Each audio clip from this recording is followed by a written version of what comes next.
So recently, Sakurai wrote an article that got translated and got on the front page of Reddit in regards to his balancing philosophies. There's a lot of strong statements. Now, I'm going to hold some reservations in regards to them because one of my friends, Toph, said that some sections were poorly translated, so I'm going to hold certain reservations in regards to it. Basically, Sakurai talks about certain things about balance, dispelling the myth of favoritism on his own games, like are Kirby and Pit OP. Clearly, they probably aren't if you look at Smash 4 and Brawl. He talks about balancing, for free for all and 1v1. There are certain aspects of characters that are really good for free for all, but probably useless in 1v1. And there are things that are really useful for 1v1 and probably not so much for free for all. So he has to take into account balancing that aspect of the game and also balancing to make the experience fun for everybody. And Nintendo being a company that really caters to casual gameplay and really wanting everybody to have a good time and wanting people to get into video gaming, I can understand why they would want to do that. However, there's a lot of myths that are kind of frustrating in regards to what's being perpetuated here. And similarly, I feel that there's a lot of mindsets that are negative or, I guess, ignorant in regards to the Smash community and how they view what is competitive and what is not. And so competitive gameplay happens no matter whether or not you like the game. As long as there isn't excessive random elements to the game and all the players involved have to make decisions that affect the end outcome, then it is a competitive game.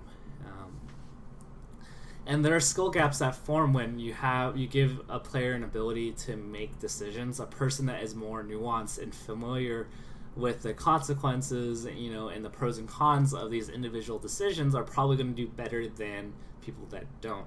So if Sakurai eliminated, every kind of element to the game that would be perceived as, a roadblock to getting better or getting into the core elements of the game, there would still be a hierarchy of players that will discover some sort of technique or just use raw fundamentals to crush their opponent.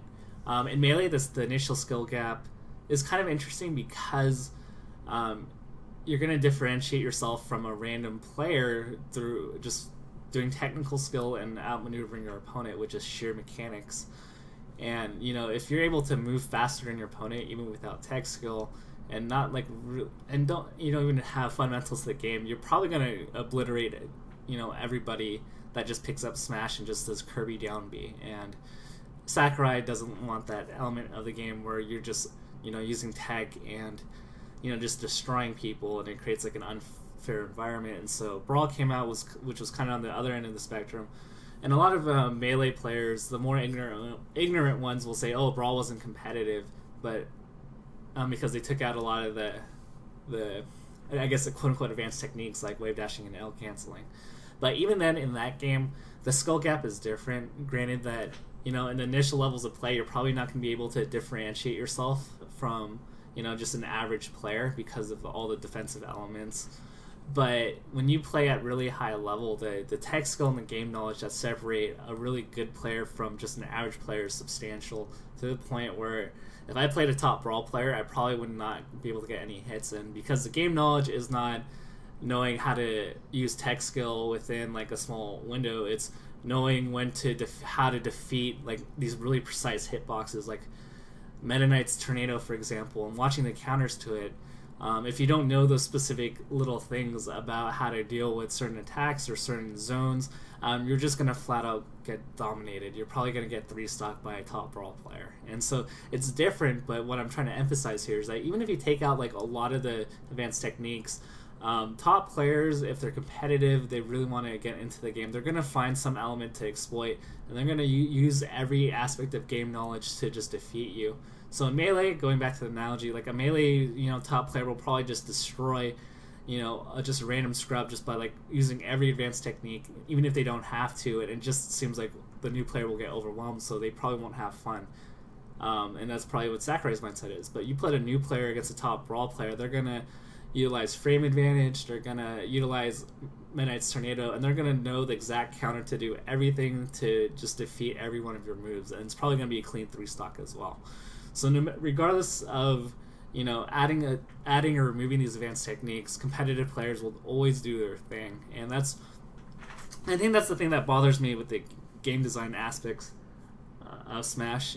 Smash 4 is coming into its own. It's starting to become interesting, but even in that game, you get rid of every competitive element of Smash 4. Let's say if they made a Smash 5 that further quote unquote removed defensive options and outmaneuvering your opponent. Well, players are still going to find another way to beat bad players, and so no matter what Sakurai wants in terms of multiple things working, and inherently, unless everything is equal, competitive players are going to find the more optimal route and the key decisions to just break opponents.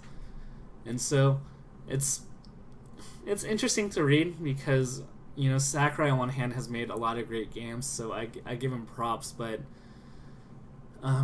it's just kind of frustrating not to have the ability, because new players, if they play a game, they're not going to know how to do wave dash and melee. They may not even know about it, and in Smash 4 they may not know about down throw into combo from Diddy or a forward throw combo from Sheik, and they're going to have an equal amount of fun. And I think part of the novelty of Smash is the intricate decisions that come out of it, in options. And I just hope that moving forward in Smash 5, 6, 7, 8, so on and so forth, that they don't keep removing more and more options to the point where it's kind of really silly to play. But those are just some of my thoughts. It was kind of a ramble. And yeah, have a good weekend, guys.